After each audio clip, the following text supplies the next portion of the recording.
자, 우리 하나님 말씀 보겠습니다. 창세기 1장 26절. 네, 우리 함께 읽겠습니다. 창세기 1장 26절 시작. 하나님이 이르시되 우리의 형상을 따라 우리의 모양대로 우리가 사람을 만들고 그들로 바다의 물고기와 하늘의 새와 가축과 온 땅과 땅의 아람 하시고 시작. 오직 너희를 부르신 거룩한 이처럼 너희도 모든 행실에 거룩한 자가 되라.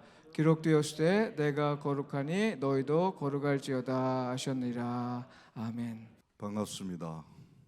할렐루야. 우리 최 목사님 특성을 듣고 설교하게 돼서 참 다행이라고 생각이 듭니다. 제가 먼저 할 뻔했는데 찬양을 통해서 제 영감이 많이 이렇게 상승된 것을 느끼면서 오늘 이 자리에 서겠습니다. 오늘 예배하는 이 시간과 자리, 그리고 여러분 내면에 우리 성령 하나님이 임재하셔서 여러분들이 그동안 듣지 못했던 것들을 들을 수 있게 하셨으면 좋겠습니다. 그리고 그동안 보지 못했던 것도 볼 수 있는 그런 신비한 그런 경험을 하는 그런 시간이 되었으면 하는 바람입니다. 제가 오늘 설교를 시작하기 전에 먼저 우리가 아까 봉독했던 창세기 1장 26절의 말씀을 한 번 더 우리가 숙고했으면 하는 말씀을 드립니다. 한번 다 같이 한번 읽어보실까요?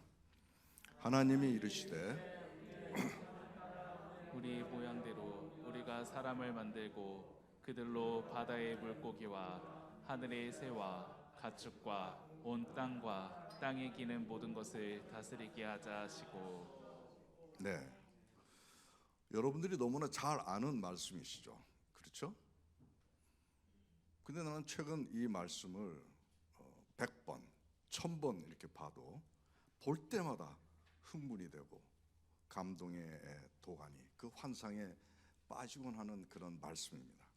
이 말씀은 우리 사람의 원래 정체성과 우리 사람이 존재하는 그 목적을 하나님께서 우리에게 알려주신 말씀입니다. 다시 말하면 우리 여러분과 나는 하나님을 닮은 사람이라는 겁니다. 그리고 또 하나, 이 온 우주, 대한민국이 아니라 온 우주를 통치하는 그런 능력의 위대한 자로 우리는 창조되었다라고 하는 말씀입니다. 예전에는 이 말씀을 보면서 원래 인간이 모습이 이랬구나 하고 저는 그냥 슬쩍 넘어갔던 말씀이었어요. 근데 작년에 제가 하나님과 나라고 하는 제목을 가지고 설교를 준비하던 중에 창조주 하나님께서 서영아, 너는 원래 이런 존재였어 라고 직접 와서 저에게 생생하게 말씀하시는 것을 제가 듣게 되었습니다. 그 순간 나는 너무나 소스라치게 놀랬고 정말 너무나 감동스러워서 주체할 수 없는 그런 상황에 빠지게 되었습니다. 마치 거지로 살던 사람이 어떤 사람이 와서 야, 너 원래 황제의 아들이었어 라고 했을 때 그 감격의 눈물을 흘릴 것 같은 그런 기분을 제가 느낄 수가 있었습니다.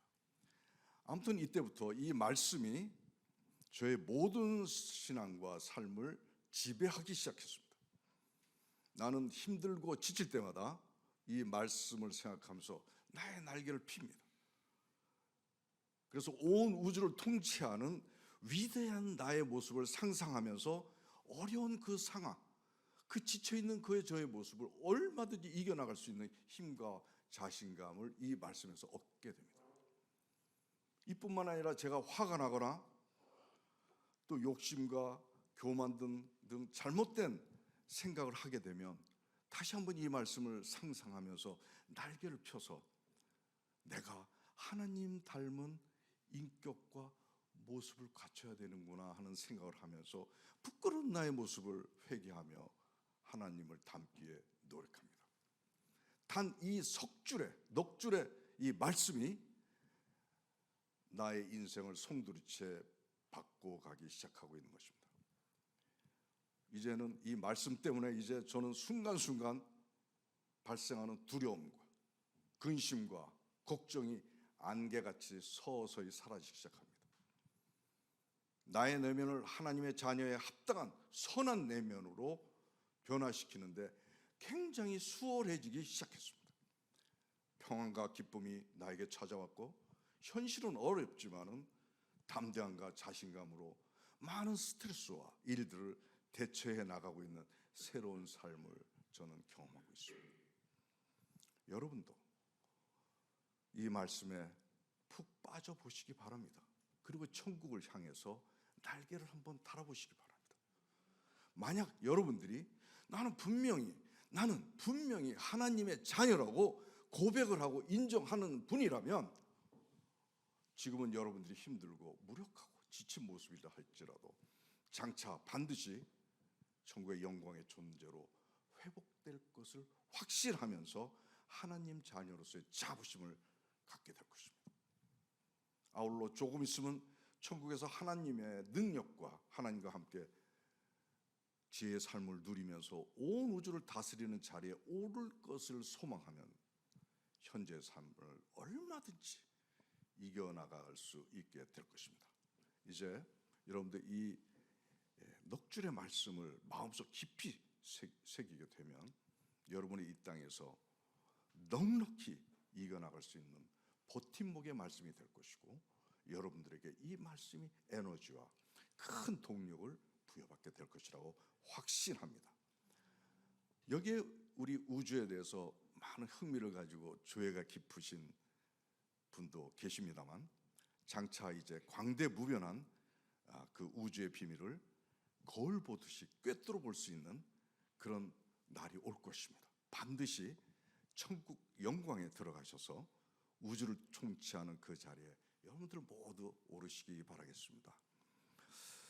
나는 이에 그치지 않고 이 말씀에서 또 하나의 사실을 깨닫게 됩니다. 그것은 내가 왜 살아야 하는지 이유와 목적을 알게 되면서 자연히 그 이유와 목적에 맞춰서 살아야 되겠다는 그런 결심을 하게 되었다는 것입니다.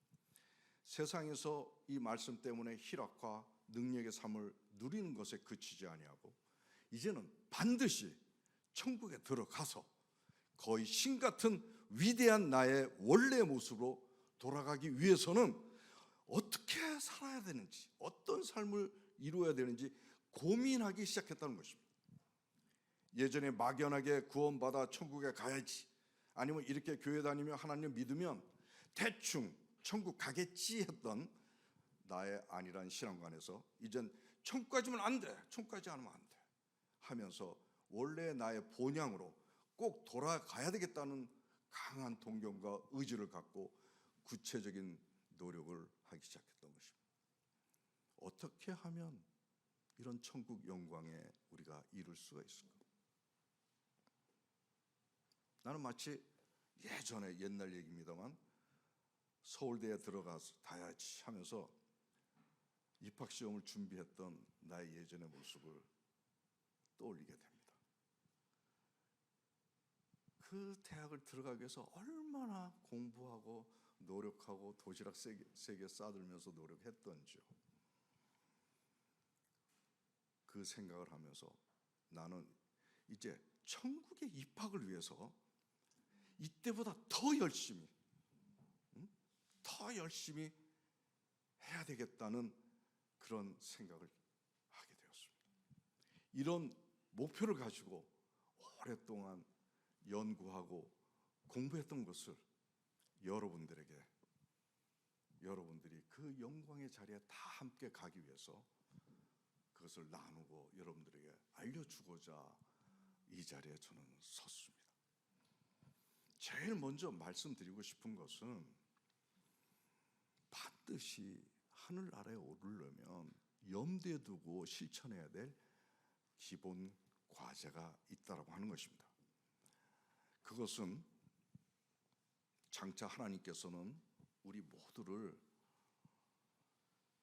우주의 통치자로 우리를 맞이하시기 위해서 각 사람들에게 100년 미만의 지구에서의 시간을 허락하셨습니다. 그 시간 동안에 우리가 어떻게 살아야만 그 영광스러운 자리에 오를 수 있는지 하나님께서 제시한 천국 입학의 조건을 수행하는 것입니다. 그것은 바로 무엇입니까? 하나님의 뜻에 따라 순종자로 살아야 한다는 것입니다. 우리 다 같이 한번 읽어보실까요? 나더러 주여 주여 하는 자마다 다 천국에 들어갈 것이 아니요 다만 하늘에 계신 내 아버지의 뜻대로 행하는 자라야 들어가리라. 네, 바로 그렇습니다. 하나님의 온전한 순종자가 되는 것, 이것이 바로 우리가 천국에 오를 수 있는 그 영화스러운 자리에 오를 수 있는, 우리가 하나님을 만나서 온 우주를 통치할 수 있는 그 자리에 이룰 수 있는 그런 유일한 길이라는 것입니다. 그럼 하나님의 온전한 순종자가 되는 것이 어떤 것을 말하는 걸까요? 조금 어려워지기 시작하네요. 그래서 제가 이것을 하나님과 함께 주시는 은혜에 따라 알게 된 그런 방법을 말씀을 드리겠는데요. 그것은 바로 하나님이 거주하시는 나의 집을 짓자라고 저는 타이틀을 정했습니다.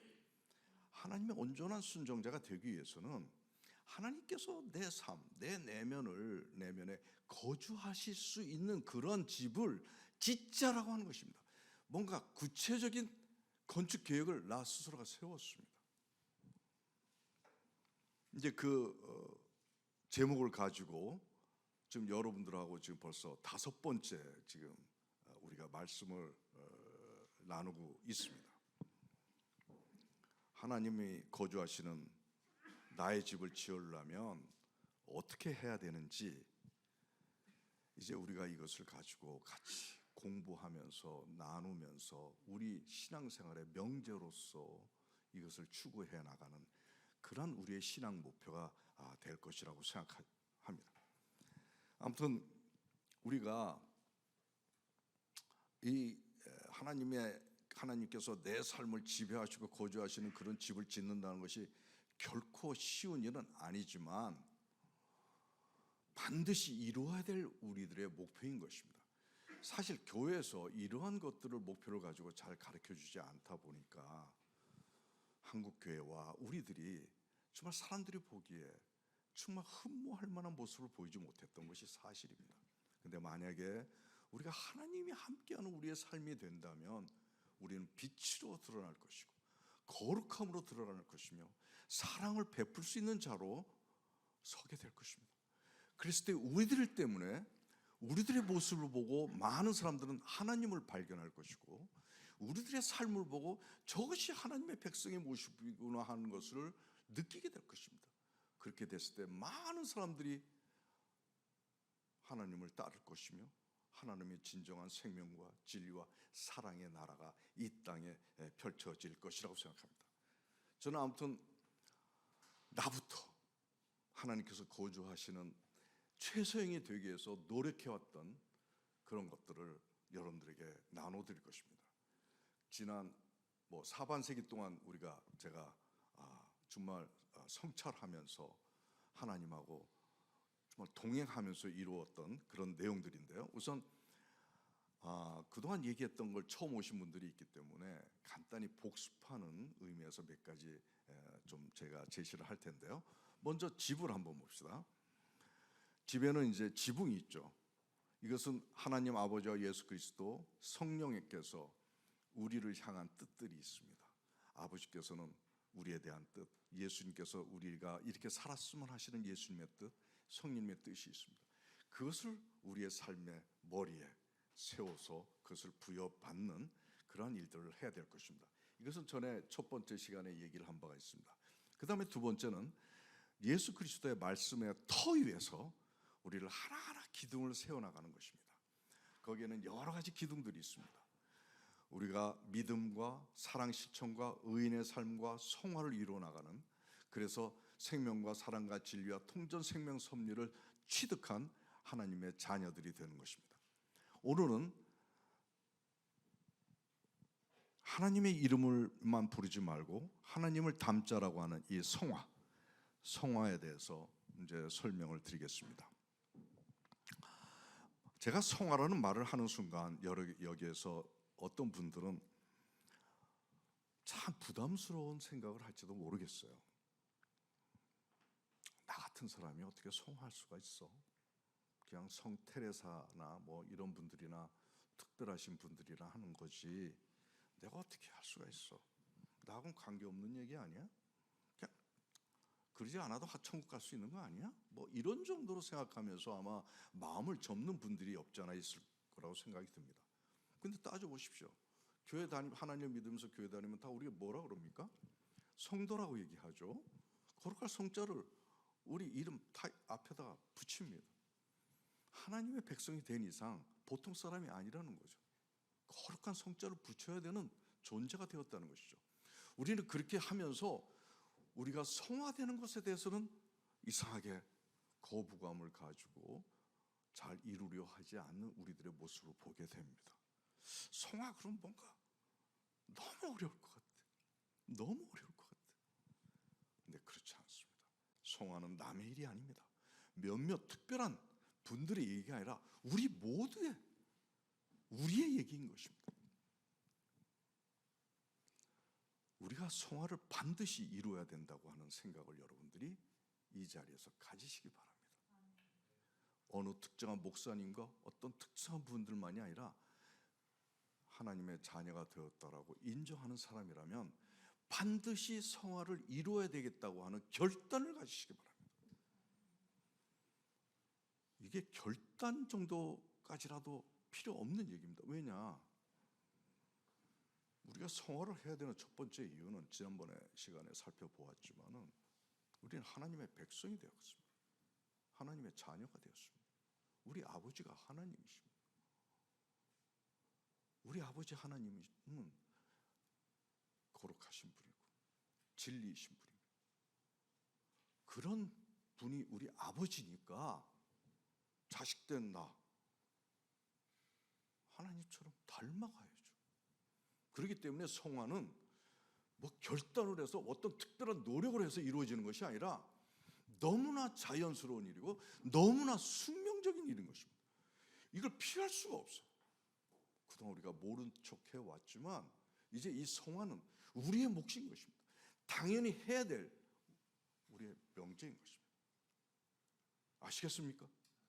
이제 성화에 대해서 그렇게 멀리 높게 생각하지 마시고 내가 성화를 이루어 여러분들 이름 앞에 성자가 들어가야 돼요. 성 테레사처럼 성 백왕주 들어가야 돼요.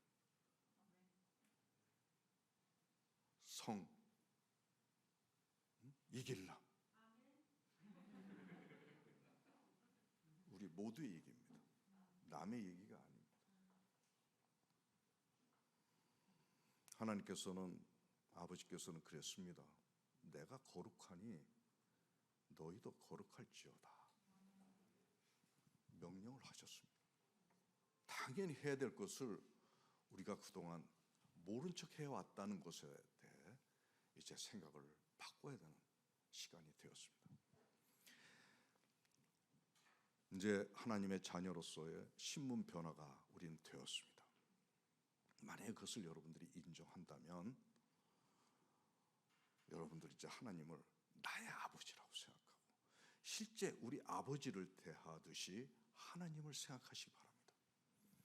그래서 효도하는 마음으로 아버지를 닮아 가시길 바라겠습니다.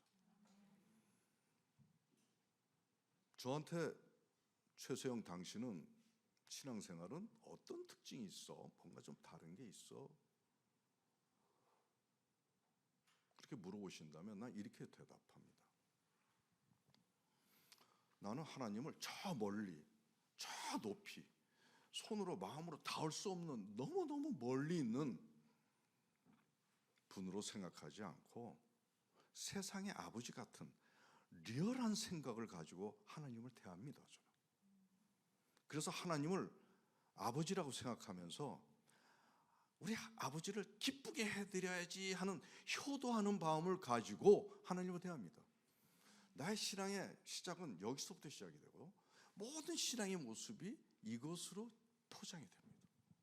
여러분들도 이제 하나님을 너무 멀리 생각하지 마세요. 나하고는 닿을 수 없는 그런 분으로 치부하지 마세요. 이 세상에서 아버지를 대하듯이, 부모님을 대하듯이 하나님을 생각하는 겁니다. 그 부모님에게 효도하는 마음으로 아버지를 효도하는 겁니다.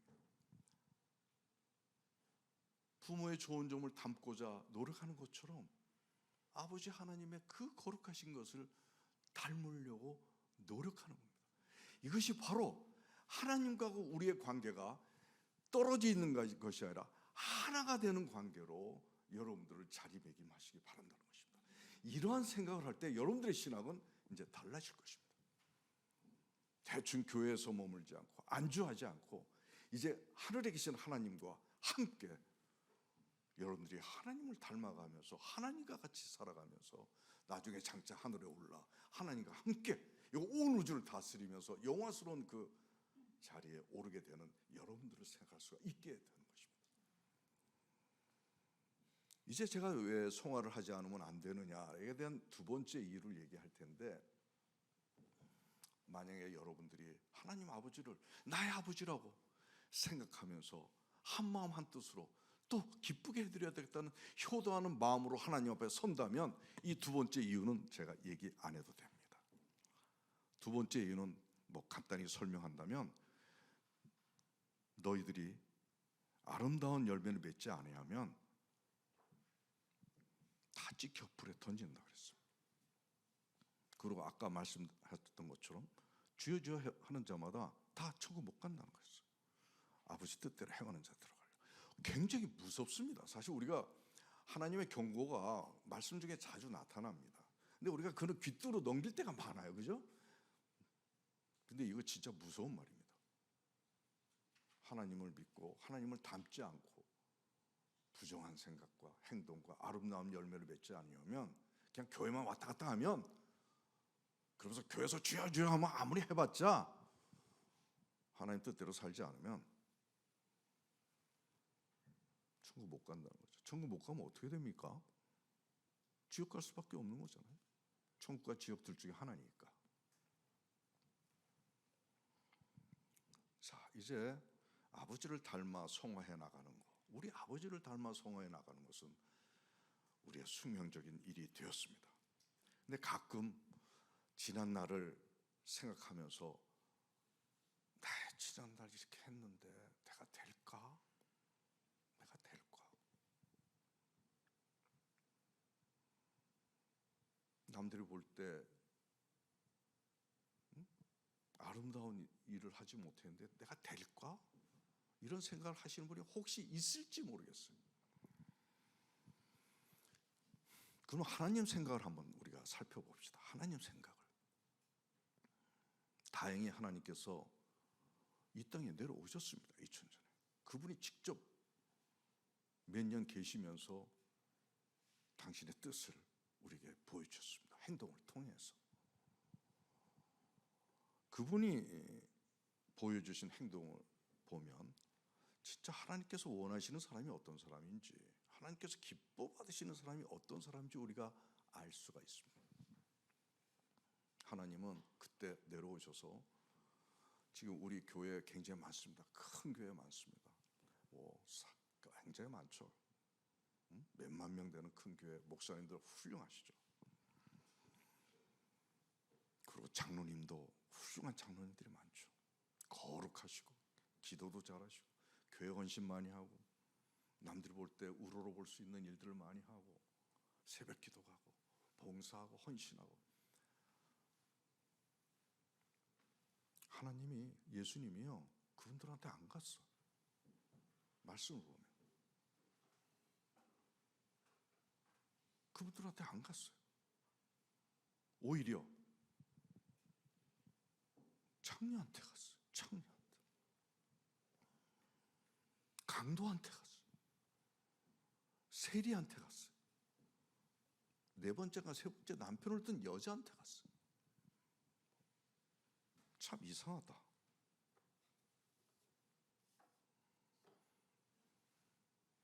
오히려 기도 잘하고 말씀 능통하고 많은 사람들에게 본이 될 수 있는 경건한 일을 하고 그랬던 사람은 독사의 자식들아 저주를 받을지어다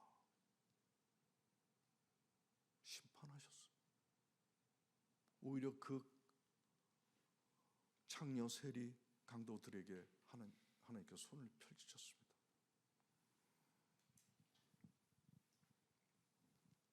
왜 그랬을까? 하나님의 기준은 우리 기준하고 달라요. 일단 보면 우리는 당연히 거룩하고 경건한 교회 지도자들을 하나님께서 기뻐 받으실 것 같은데 하나님은 오히려 정반대 사회에서부터 지탄하고 욕먹는 그 사람들에게 마음을 주셨습니다.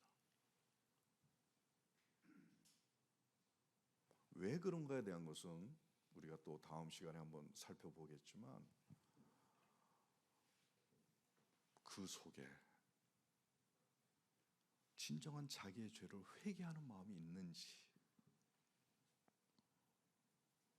그 속에 남을 사랑할 수 있는 그런 순수한 마음이 있는지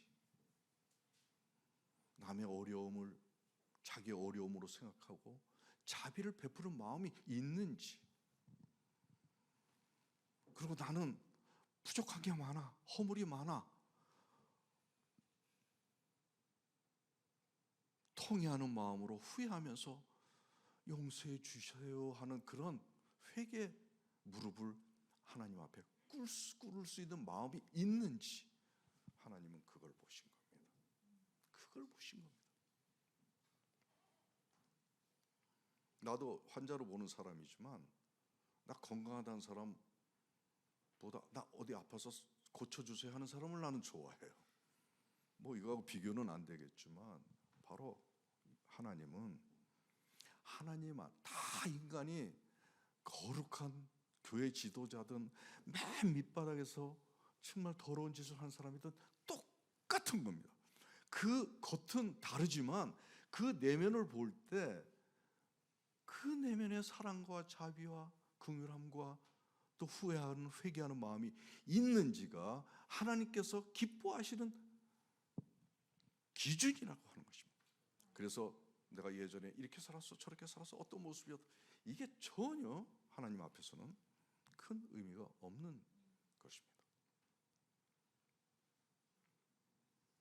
아무튼 이제 우리는 나의 겉의 모습이 어땠는지 나의 지난날의 행동이 어땠는지 모르지만 이제 하나님의 자녀가 되었다고 자부하면서 인정하면서 이제 하나님을 닮아야 되겠다는 그런 거룩한 마음을 품을 때 우리는 똑같은 성화의 스타트 라인에 우리는 서 있는 것입니다.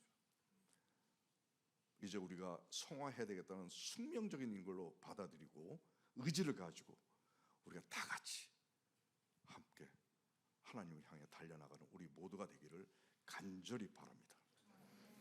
자, 그러면 아버지를 우리가 어떻게 닮아갈 수 있을까?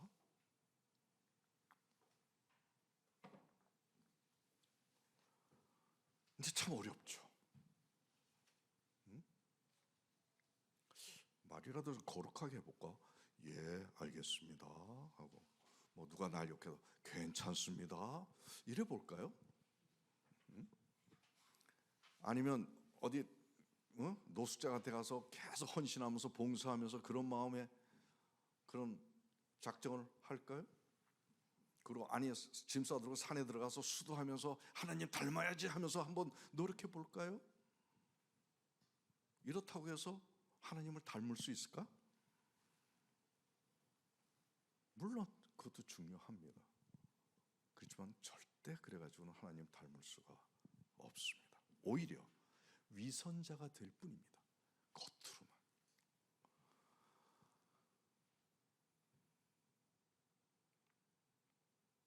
참 어렵습니다. 성화되는 거. 우리 아버지를 닮아가는 거. 근데 참 어렵습니다. 근데 하나님은 나 닮아라. 내가 거룩하리. 너희도 거룩해져야 한다. 명령하십니다. 이걸 어떻게 해야 될까요? 저도 이 성화라고 하는 제목을 가지고 교회에서 배운 적이 없는 것 같아요. 근데 목회자라면 성화 안 되고 싶은 사람이 어디 있겠어요? 그렇죠? 다 성화되고 싶죠. 근데 어려운 것 같아요. 실제로 제가 존경했던 이제 돌아가신 그 사랑의 교회 그 오카노 목사님이 돌아가시기 전에 저한테 한 6개월 정도 치료를 받으시면서 이런 말씀을 하시는 걸 지금 생생하게 기억합니다. 제가 최집사 그러더니 제 진료실에서 내가 제자 훈련을 수십 년 정말 목숨 바쳐서 훈련을 시켰는데 우리 사랑의 교회 교인들이 그렇게 변한 게 없는 것 같아. 내가 헛질한 것 같아. 그 말씀하시더라고.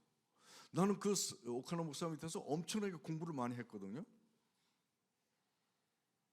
그래서 내가 굉장히 나는 훌륭한 성도가 됐다고 자부하고 있는데 목사님이 볼 때는 안 변했다는 거예요. 안 변했다는 거예요. 그래서 나는 목사님이 너무 겸손하게 말씀하시는 거 아닌가 이렇게 생각했어요. 근데 알고 보니까 그게 맞는 말이에요. 사실 우리 교회 미디에이터 교회 초대 여기 하기로 했다가 지금 상동교회인가 거기 이제 담임으로 가는 바람에 못하신 이성조 목사님인데 그분이 교육학자였습니다. 아주 그분이 저한테 장로님 사람이 변할 수 있을까요? 나는 어려운 것 같아요. 교육 전문가신데 그러시더라고요.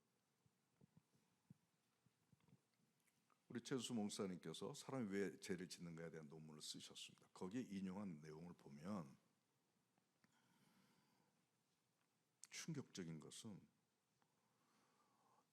모든 목사님들이 공의하는 말이 사람은 변하지 않아요. 잘 안 변하는 것 같아요. 근데 충격적인 것은 이 목사님들이 제자 훈련에 자기의 열정을 다 바쳤던 분들이에요. 그렇게 교육을 시키고 훈련을 시켰는데 안 변한다는 거예요. 그냥 성경 지식, 하나님 말씀의 지식은 뛰어난데 안 변한다. 안 변한 게 뭐가 안 변했다는 건가요?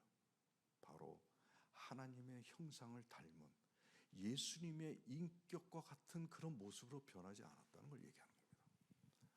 참 어렵습니다.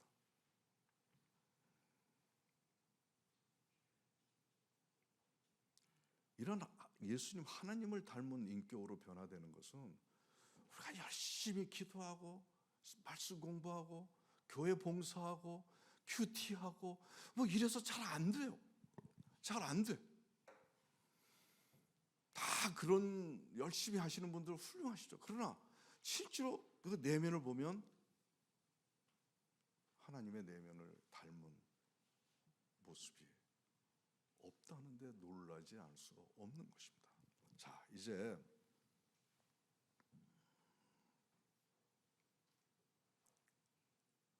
이 어려운 걸 이제 여러분과 함께 한번 해보려고 합니다. 아멘. 네.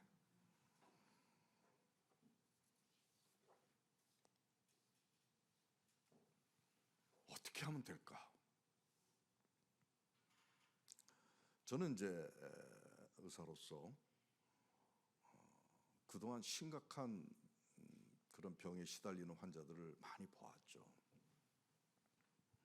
우리나라에서 저처럼 내과 영역에서 많은 환자를 본 사람이 양 한 방 통틀어서 없다 그럽니다. 우리 통계적으로 제가 하루에 뭐 170, 80명을 보는 그것도 다 이제 대학병원에서 포기한 사람들만 제가 보게 되는데 하루에 10시간을 꼭 마라톤을 뛰는 것 같은 그런 우리 환자들 계시니까 알겠네요. 들어오면 3분밖에 얘기 못해서 죄송하긴 한데 아무튼 대학에서 포기하면 저한테 옵니다. 와서 이제 치료하게 되는데 그런 환자들을 보면서 이분들이 이렇게 저한테 앞에 서면서 첫 마디가 살려주세요거든요. 근데 안 아픈 데가 없어. 그냥 그 사람 자체가 종합병원이야. 응? 그렇죠? 다 웃으시는데. 근데 그 병들이 한꺼번에 쫙 찾아온 게 아니라 어디 하나서부터 시작이 된다는 걸 알게 됐어요. 그래서 그 하나를 치료하면 뭔가 술술술 얽히고 설킨 그 병의 고리들이 풀려지는 것을 제가 경험할 수 있었습니다. 그래서 저도 우리가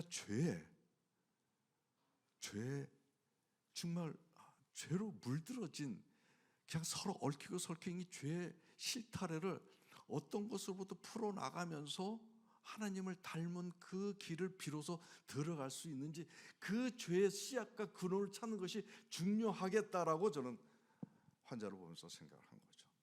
그래서 제가 한번 환자 한 사람을 뭐 대부분 다 이런 환자들이지만은 소개하도록 하겠습니다. 영상을 준비했다 그러니까. 그러면 그 담적 치료 전에 어떤 증상으로 좀 힘드셨고 어떤 치료 받으셨는지 얘기해 주시겠어요? 주로 이제 머리 두통이 항상 좀 심했고요.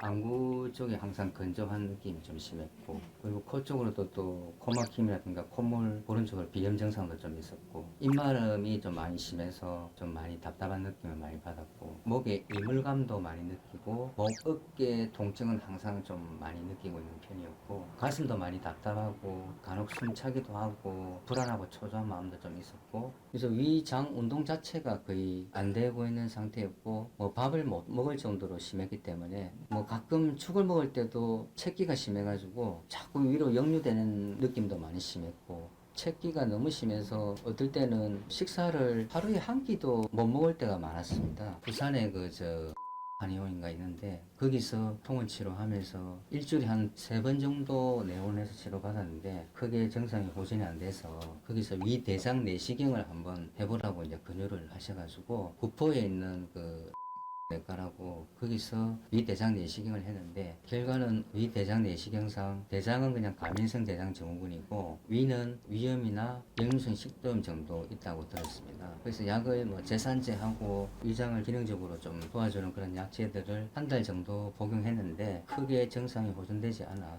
우울증은 제가 지금 경기도권에서 제가 살 때는요, 영등포에 정신병원의 교수님 앞으로 해서 주로 약 밀타정이라든가 세로켈, 크리티코정 그런 약물들을 복용하면서 계속 수면을 약으로 의존하다가 약이 중간에 또 조절이 안 돼가지고 추가 약을 또 트리티코정을 2알을 더 처방받아서 총 5알을 복용했는데 그래도 전혀 개선이 안 되고 수면의 질이 나아지도 않고 불면증을 호소해서 그래서 여기 오셔서 한 3주 정도 치료 받으셨는데 몸이 어떻게 변하셨는지 설명해 주시겠어요? 일단 첫째 두통도 많이 개선되고 안구 건조증도 눈이 좀 충혈되고 이런 게 많았었는데 네, 그때 막 눈도 눈이 피로가 튀어나올 예, 것처럼 눈이 많이 보이고, 피로감도 네. 많이 줄고 목에 이물감이라든가 입마름이라든가 목어깨 통증이라든가 명치 답답하고 네. 이런 느낌들이 좀 심했는데 보름 동안 입원해서 치료하고 나서는 명치 입구는 지금은 완전히 좋아져서 아예 지금 뭐 명치 입구까지는 정말 원활하게 대장 운동이 좀 되는 것 같아서 배도 많이 좀 말랑말랑해진 것 같아서 너무 좋아요. 네. 지금은 정말 우울증 약 다 끊고 일상생활로 돌아간 게 너무 기쁩니다. 어느 순간 조금 뭐가 다시 조금씩 올라온 모습을 보면서 깜짝 저도 놀랐습니다. 네. 네. 음. 이게 실제 상황이니까 이 환자는 안 아픈 데가 없죠. 그래서 신경외과도 가고 내과도 가고 어디 한의원도 가고 뭐도 가고 다 뭐 이런저런 제산제, 뭐 항우울제, 뭐 이런저런 약 많이 먹죠. 병은 많은데 증상 그 병 하나하나를 고치는 것이 바로 현대약이에요. 그걸 대증요법이라고 합니다. 근데 그 하나하나를 치료하다 보니까 증상은 개선되는 것 같지만 오히려 더 악화되는 상태로 초래하는 것을 보게 됩니다. 왜 그러냐? 우리 영혼의 죄도 굉장히 많죠.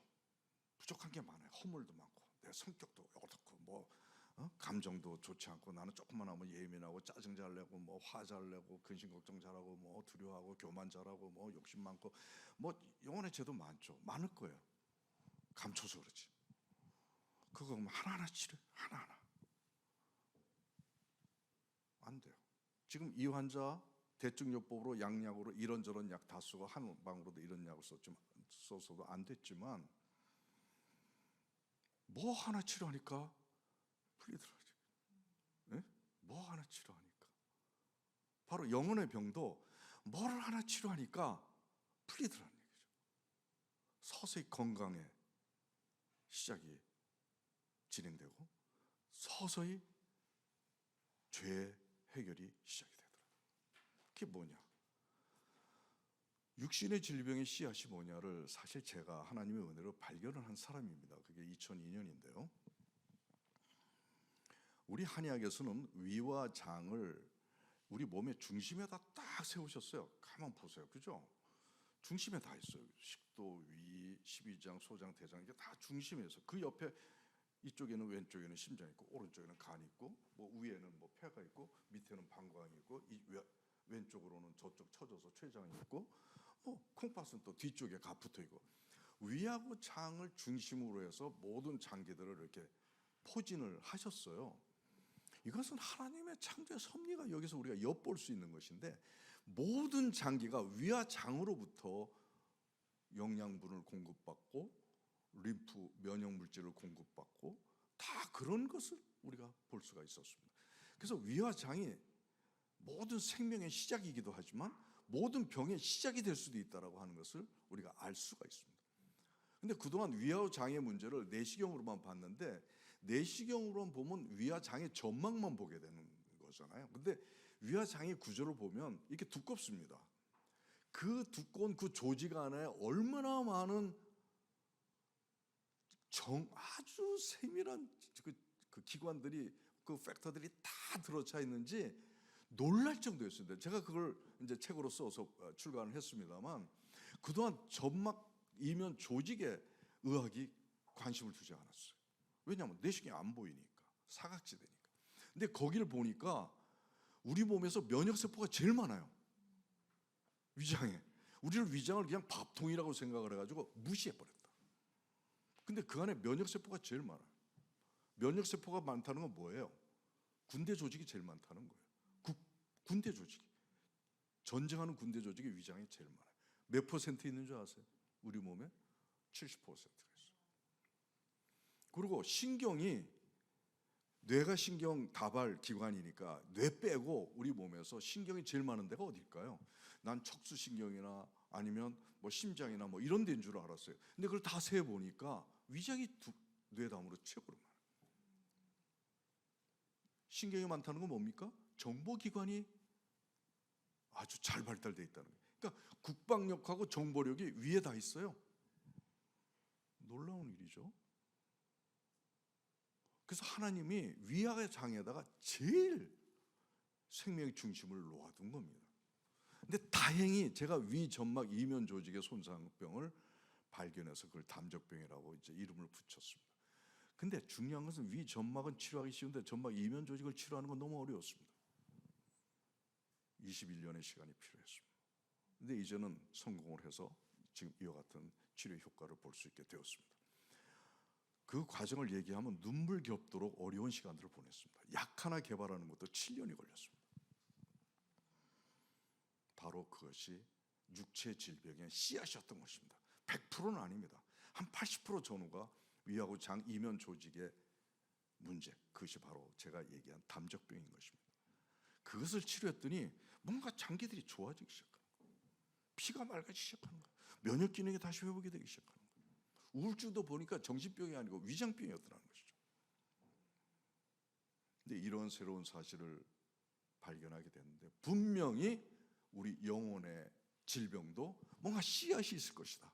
그 씨앗만 해결하면 우리가 서서히 거룩해지고 죄의 멍에에서 벗어날 수가 있고 하나님을 닮은 길에 들어설 수 있는 놀라운 일이 벌어질 것이다 라는 생각하고 있습니다. 궁금하시죠? 다음 시간에 하겠습니다. 제가 이거 할 때마다 시간을 많이 잡아먹어가지고 시간 가는 줄 모르게 하다 보니까 내가 욕을 얼마나 먹었는지 이제 참 어려운 일이었습니다. 이제 진짜 우리 하나님 닮아갑시다. 하나님 닮아갑시다. 교회 모토로 나옵니까? 그거 안 하면 나올 필요가 없습니다. 우리가 하나님 닮는 마음을 가지고 우리 같이 이제 다음 시간에 한 달여 후에 하겠지만 그것을 가지고 우리 같이 노력하면 조금씩 변합니다. 그러면 하나님께서 얼마나 기뻐하시는지 그 성경은 춤을 추신다고요. 그러셨어요. 우리 아버지가 자식 훌륭하면 기뻐하잖아요. 응? 응? 기쁨을 이기지 못하시며 너무 기뻐가지고 그렇게 좋아하세요. 하나님이 우리 아버지가. 아무튼 이제 아버지한테 우리가 우리에게 남은 시간이 얼마나 되겠어요? 이 땅 좁고 새로운 세상에서 아버지를 만나서 아버지께서 나를 얼마나 기뻐하시면서 품에 안으실 것을 상상하면서 그 자리에 오르시기 위해 우리가 다 같이 하나님을 닮는 노력들을 우리가 같이 경주해 나가기를 하나님의 이름으로 축원합니다. 잠깐 기도하겠습니다. 하나님, 저희들의 과거를 알았습니다. 저희들의 본래의 모습을 알았습니다. 이 땅에 살면서 이것이 전부인 양 살았지만 저희 예전의 원래 모습과 앞으로 저희 죽어서의 미래의 모습을 우리가 알 수 있습니다. 이제 이것을 통해서 하나님의 저를 향한 뜻을 이제 알았사오니 하나님의 그 귀하신 아름답고 선한 그 온전한 그 뜻에 저희들이 달려나갈 수 있는 우리들이 될 수 있도록 축복하여 주시옵소서. 오늘 이 자리에 참여한 우리 형제 자매들 주님께서 한 사람 한 사람 기억하시고 이들을 긍휼히 여겨주시고 그들을 불쌍히 여겨주셔서 당신의 진정한 자녀로 삼으시는 그 자비를 베풀어 주시옵소서. 우리의 주인이시며 모든 것인 예수님 이름 받도록 간절히 기도드리옵나이다. 아멘.